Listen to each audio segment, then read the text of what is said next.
Metal Mixtape here on KSQ's 89.5 FM Ashland, Oregon, 94.1 FM Medford, Oregon, streaming live on kskqdjramo. It's the boy, it's Don DJ Ramo. I am beyond honored to be talking to a musician, an artist, and shredder virtuoso, somebody who paved the road for people like me, who I just turned 36. He's been shredding way before my parents even thought about conceiving me.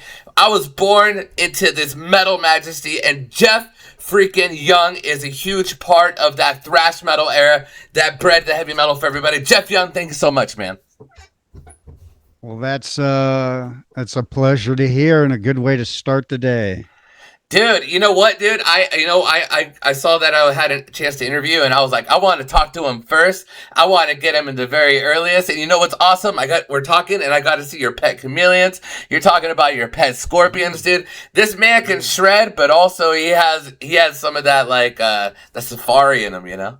Yeah. I'm no Crocodile Dundee, but I just got this baby yesterday. Look how cute. You know, I have a Brazilian album, Chameleon, so it was bound to happen one day. Oh yeah, no, it's an absolute shredder, and also, dude, it's like, I've been following you for a while with Kings of Thrash, and also like David Elvis, and I got to interview him like 3 years ago, dude. But dude, you know what, dude? Like, I couldn't seeing your entire career, like I couldn't imagine going through like everything that you've gone through. And you're still out here just completely kicking ass, man, you know, because, one of the things I read about your notes, you were talking about, learning about the music industry and, the positives and the negatives, and that was a big question, I wanted to ask you. It's like, dude, you grew up, Musicians Institute, you grew up having, this background, did you ever think, you were going to get to this level where it was going to be a career? And also, what do you think was the harshest lesson you had to learn from everything moving really fast? No, when you're growing up in Dayton, Ohio, yeah, you have no idea. As a matter of fact, I got my FCC license in high school. I was going to be a DJ. Oh wow! I mean, I loved music and I wanted to be around music, but if you're not from New York or Hollywood, you're wondering how that's even possible, so you don't even consider it. But the Ohio Players, the greatest funk band ever, hails from Dayton. Actually, Dayton's the funk capital of the world. So, as a kid, when you're sitting in your living room watching them on Soul Train or Midnight Special with Wolfman Jack or Don Kirshner's rock concert, then you go, okay, it looks a little more possible. Okay. It looks like something that can happen. So they kind of gave at least me permission when I saw that someone from Dayton can really do this as a career. And I always played music from first grade. I played viola and I played sax third to ninth grade. And then I discovered guitar, and it was all over. My band teacher wasn't too happy about that. He felt like I was putting all my time in the guitar and ignoring the saxophone, which was probably true. So, yeah, I mean, it's been a great career, and you just kind of follow your destiny. If I was playing music before I knew why I was playing music, and it was just always something that was always there. And then did you ask, was the second part of your question, what was the biggest challenge? Oh, it was because reading up a little bit on you and everything, you were talking about how you were a guitar teacher and then you just transitioned into kind of learning about the music industry. What's the biggest harsh reality you learned from transitioning from just teaching and then going into the music industry? Because right now, the music age right now, it's a little different. Everybody can produce their own albums and everything. But back in the 80s, I mean, just from an outside perspective, somebody born in the 90s, it looked really competitive. Yeah, I mean, it was. I moved to Hollywood in early 84 to go to Musicians Institute, Guitar Institute of Technology, abbreviated GIT. And that put me at least there literally almost at the corner of Hollywood and Highland. Mm-hmm. The school was at the time above what used to be the Hollywood Wax Museum, which has since moved. But I was there. I mean, playing the strip was competitive. I didn't really do that. I played the Troubadour. I played each club a few times, but I didn't really get caught up in too much of the flyering. Like what Poison and a lot of Warrant and a lot of the bands were doing.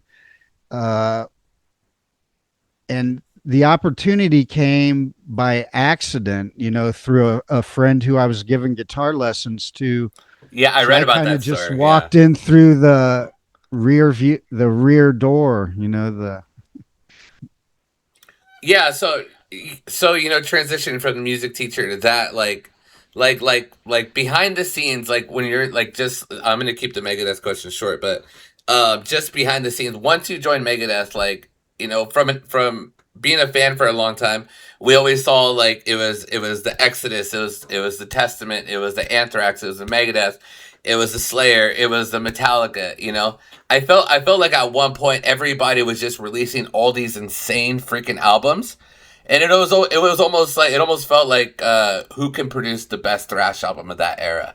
It almost felt like, did you, when you were joining Megadeth, did you feel any pressure of that, going like, hey, like this band is one of those bands that kind of mean business when they release these albums, and they're really releasing like these like type of statements? Because I mean, at those, in those years, 80, 82 through 89, it was just extremely dominant with these thrash albums. So from an outside thrasher, like, what was it like that? Like, especially like in the writing well, I process. I wasn't familiar with the genre when I Okay. came into it. Okay. I'd heard of Metallica. I, of course, heard all the names, so there was no pressure because I hadn't really heard anything. Of course, when you've worked your whole life and spent every waking hour locked in your bedroom or the woodshed, as it be, and it's your first chance, whatever genre you're playing, whether it's thrash, jazz, world music, whatever, it's your first statement. And you got one chance to make a first impression.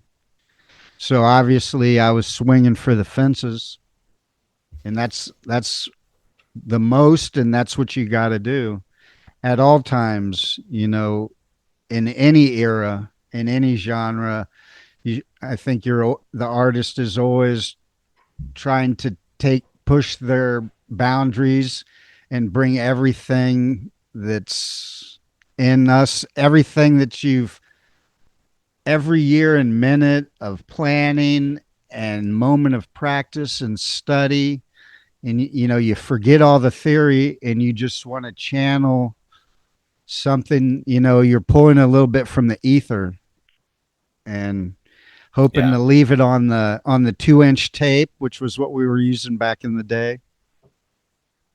Did no. And a lot, again, with the band, I didn't have time to rehearse with the band. So again, it was a different sensation for me because I came in never having heard a full song. I never heard a full song until after the album was, being mixed. I got like little 60, 90-second snippets on a cassette and someone saying, okay, start here and there. So I didn't even have the full context of the song. So it's literally, you're just listening to the chord changes, and it's a composition uh, on top of a composition, Yeah. layered on top. It's your composition. And if you think of all the guitars like Randy Rhoads, and just go down the list, Steve Howe solo on Roundabout, Eddie Van Halen solo on Running with the Devil, no matter how simple or complex, that solo is your little Hmm. melodic statement. It's what, we don't have a voice to sing with, so we let the fingers do the talking.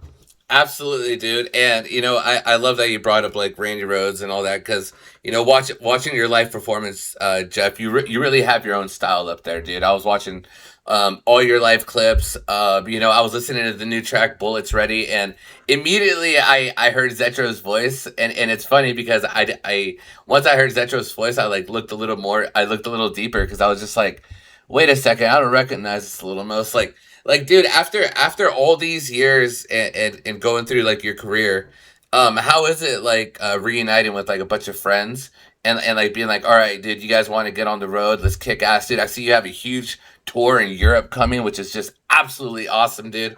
Like, how's your experience been with Kings of Thrash and Dave Elvison and just I mean, Chaz, Fred, Gabriel, and then also Zetro.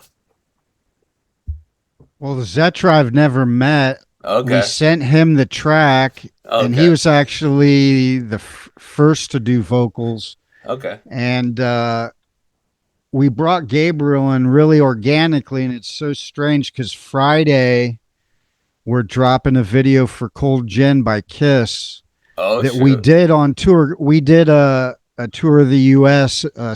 Several months ago, and it just so happens, and it's just a strange coincidence because Gabriel is also sometime bass player and vocalist in the Jeff Young group. Oh, that's awesome. Small world. And he's been in a music video I've got coming. I'm pretty excited about. That's appearing in a motion picture. We've done 2 live gigs together, and just by coincidence, Red Devil Vortex has the same booking agency as Kings of Thrash. And when I saw who was opening for us on the U.S. tour, I was like, I can't even believe this. So it was just fortuitous and destiny. And sadly, Ace Frehley passed away right around that time frame. And Gabriel's favorite band is Kiss, so it was a natural to ask him to come out on the encore. And we did Cold Gin every night of the tour. And Red Devil Vortex has this little guerrilla recording. They got the cameras and their buddies recording and can send everything to separate tracks on their little mixer. And so they recorded a few nights. And so what we're releasing Friday is one of the nights us doing Cold Gin live somewhere, That's awesome. anywhere USA. I think it was Cincinnati, Ohio, as a matter of fact. But so Bullets Ready was sitting there, and we've had the track sitting on the back burner. It was written long before Kings of Thrash was even conceived. Okay. I actually wrote a lot of the music when I was asked to participate in the Nick Menza documentary, Awesome. and I wrote the music. If you listen to the drum beat to Bullets Ready, you should hear a fair amount of Nick Menza in there because I Okay. wrote it to a drum loop. They sent me 4 drum loops. They wanted me to write a song for the movie, and they sent me loops of Nick just playing by himself for like 2 minutes, 3 minutes at a time. And the beat that I latched onto, it was, a series of rhythms, was what became Bullets Ready. And so I was literally composing with Nick from Beyond the Grave, which was really Wow. surreal and super cool because we were roommates on the road. When I was in Megadeth, to escape the debauchery, I ended up foregoing the 5-star rock star rooms and rooming with the drum tech, which was at the time Nick Menza. So we became amazing friends, and we had a lifelong friendship. So it was natural they would ask me to be in the movie. I ended up, I don't know if it's because I knew the song was so good, because songs in movies you hear maybe 20 seconds. Hmm. I held it back from the movie, which was coincidental because one thing led to the next. Through the movie is how David and I got reconnected, was Okay. through the filming when we filmed in LA. The night before filming, we were paying the tab at the Rainbow. Dave was looking down at the tab, and I sang a riff in his ear that we composed 30 years ago. Yeah. We were writing songs for what might have been on Rust and Peace, and I remember that song. I totally remember that. We got to get in a room. So that's how it all started. We never planned on doing Kings of Thrash or any Megadeth songs at all. We were going to do like maybe an EP of originals. I came in with 2. Bullets Ready was one of them. And 2 months later, Dave came in with 2 more, and we helped each other finish. We had 4 songs kind of just sitting there. And Bullets is the first one we yanked to the forefront. And I said, hey, man, Gabriel did so good. And the vibe with Chaz and him singing the Cold Gin in the Hmm. chorus. And the Bullets Ready has that same kind of gang vocal. The whole Yeah, audience singing it's it with ripping. you. Yeah. Because it's really the song's a call to arms. I mean, read the lyrics. Um, so it was just a natural, organic thing. It wasn't planned. And I asked Gabriel, and we had the lyrics written. Gabriel took the lyrics and actually sculpted them a little bit more. And he's a great craftsman when it comes to lyrics and melodies. And we couldn't be happier with how the song came out because it's fun. It's got some thrash vibes, but it's punky, like our first single, Lockdown. You know, we don't just want to be a thrash band. And if we came out sounding exactly like Megadeth, I think that'd be sacrilege as well. We have to find our own lane. So we're just bringing influences from stuff we like. Yeah. And there it is on tape. And we just came in the top 10. That's why you're talking to me today. I got a full day of interviews till 8 p.m. tonight, every half hour. Dude, Because you're I guess when a song's cool and you do a good job, you got interviews all day long. And so here we are. oh yeah, well And in the top 10 this week. Yeah. I know my show, the Metal Mixtape's been spinning it, dude. So we got your back here in Oregon, dude. I appreciate it. Well, I love Oregon and have played there both, obviously, with Megadeth. Has Kings of Thrash. I don't think we got up that far, but No. with Baji, with the Brazilian thing, I definitely, because her whole bag was really big up there. So we played up in Portland and Seattle. I know. I think I would need another half hour for that interview. But We got a few more minutes. We got wait, about five more. oh yeah, I wanted to talk to you about a little bit about your European tour that you're gonna have. So I'm a journalist. I go to Europe every year. I go to festivals like Vodka and Open Air to go do media over there. Like what's your favorite thing about touring in Europe and the differences compared to like the United States? Like when you go tour Europe, what's something you get excited about? That's the easiest answer to give. It's a huge difference, and not to. I'm not trying to be disparaging in any way, but every other country we tour in, the crowds are three times, four times larger. You know, our VIPs, and we've done Australia twice, and I remember one day we had 150 paid VIPs that we meet and take pictures and sign autographs and merch before we got even play the show. That was the longest day I think we ever had, but it's amazing. And we've already played. We did a month-long Mm-hmm. tour in Europe from UK to the Balkan region. We played the Lake Geneva shoreline. Wow. We even covered Smoke on the Water. We all wanted to sing a verse. I did the first verse, and Fred was like, "Let me do the verse about where they talk about Frank Zappa and the Mothers," because he loves Zappa. And it was amazing. First of all, I got to mention, because I mentioned in there, we got to see the Geiger Museum on a day off. Oh, the Right Geigers. there, it's near there in Wow. Switzerland. Alien the movie, and Emerson, Lake and Palmer Brain Salad Surgery album cover. It's the most amazing museum. It's a bucket list item everyone should add, and at least Google it right now and look at that museum, because uh, Chaz, Fred, and our tour manager took us there, and we agreed it was our most amazing day off we've ever had. Then we saw, until we just came back from Colombia and went to the Pablo Escobar Museum. That was pretty righteous as well. Well, But we love, and coincidentally, in this tour, just to give a brief synopsis, this tour coming up late August is Norway. 5 dates. You can look at kingsofthrash.com. Norway, I got your whole tour up right here. So you got 5 days UK, in. and Ireland. And it ends in Belfast, which for me was my favorite gig of the last tour. I'm a huge Gary Moore, Thin Lizzy fan, so the whole Ireland Belfast thing, anyway, is, even though, and they tell you before you play there, it's UK. Belfast is UK. It's not Ireland. Uh, I we don't love. we don't want to offend, but it's amazing touring over there. The audiences are huge. The people go crazy, and we're doing So Far So Good So What in its entirety, and Whoa, a dude. bunch of deep cuts. I mean, our bag is doing the early era deep cuts. We do some Rust and Peace and Beyond. Okay. Tornado of Souls and I saw Dawn that. Patrol and stuff like that. That's insane. I love it. I love it. All right, Jeff. I got about 4 minutes left. I'm gonna throw you three fun questions to end the interview. Is that okay? Sure.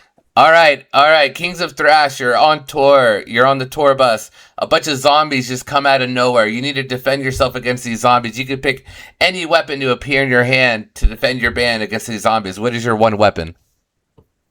Well, I got my scorpions on the tour bus. Oh, you gotta stick your scorpions on Well, them. no, they're not actually venomous. It's no worse than a bee sting, and they've never tried to pinch or sting. But I've never thought about that. That's a pretty random question. I like I it. guess I'm gonna have to take one of Fred's cymbal stands. Okay, It's probably the heaviest artillery we got handy, I like it. I and like. do what I can. I mean, my guitar. And we're releasing Cold Gin Friday, but my guitar doesn't, shoot bullets or it looks cool or smoke out of the pickup. So, and I Okay. wouldn't want to risk that on a zombie, No, waste my guitar. So, Fred cymbal stands, you can impale with them. there you go. What is one thing Jeff Young is good at that his fans would not expect? That I'm good at. Yeah, what's something your fans maybe don't know that you're good at besides music? Well, I can say three things real quick. Horseback riding, dressage, which is like European style. Uh, I had an Olympic coach for a while when I lived in Sarasota, Florida. I do yoga and I'm a cancer survivor, I same saw kind of that. cancer Lance Armstrong had. His doctor cured me, so I got into road cycling. And so I do that kind of Tour de France style cycling, looking for the biggest hills that you can climb I and love it. whatnot. I love it. And in your whole music career, who is somebody you got to meet that really made a huge difference in your life? As far as somebody you looked up to, like maybe at a big concert, you saw, you met one of your favorite guitar players. Was there anybody like? What did you ever have a meet your heroes moment?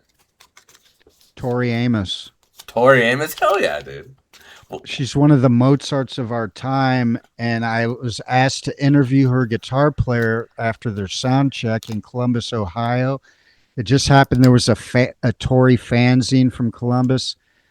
I took the initiative. It was around Easter time, and I delivered her an Easter basket. I had it delivered backstage with a bunch of cool stuff, including a guitar for the practicing musician, where I had taken some of her piano pieces and transposed them to guitar to wow. show the value of learning from other instruments.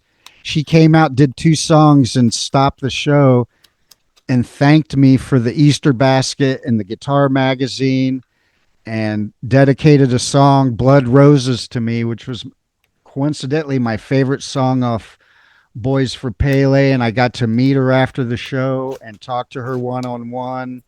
And she gave me great musical advice. And that was pretty incredible.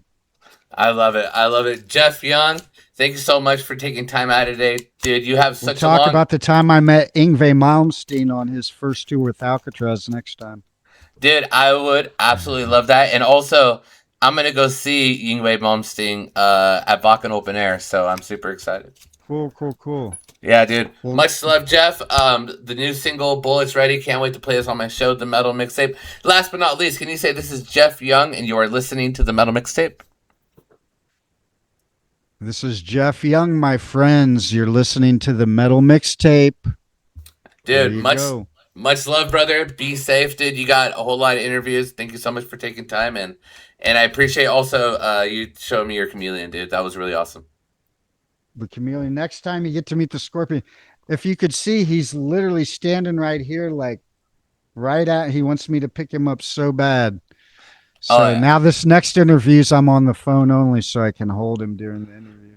Well, I hey, didn't I want to. I didn't want to distract the listeners too much, the viewers. well I appreciate the video, man, because I know our Instagram listeners love the video and all that. So I appreciate you doing this for me exclusively. You fucking rock, Jeff Cool, Young. dude. You're a So does it air later? Is it on a permanent link or is it on Um, air live and gone or how? it's gonna be permanent on my YouTube. It airs So on. send me the link and I'll share it. You got it, dude. And then it goes on FM radio, and then it goes on Instagram. And I'm Instagram is Jeff Young Guitar. My Scorpions is Scorpion Christina. And check out everything about my new album, Jeff Young Group, is at ko-fi.com/JYGTR. And you put a dash between KO-FI, like hi-fi, ko-fi.com/JYGTR. Bunch of stuff on that note. And on that note, I'll talk to you later, brother. Later, bro.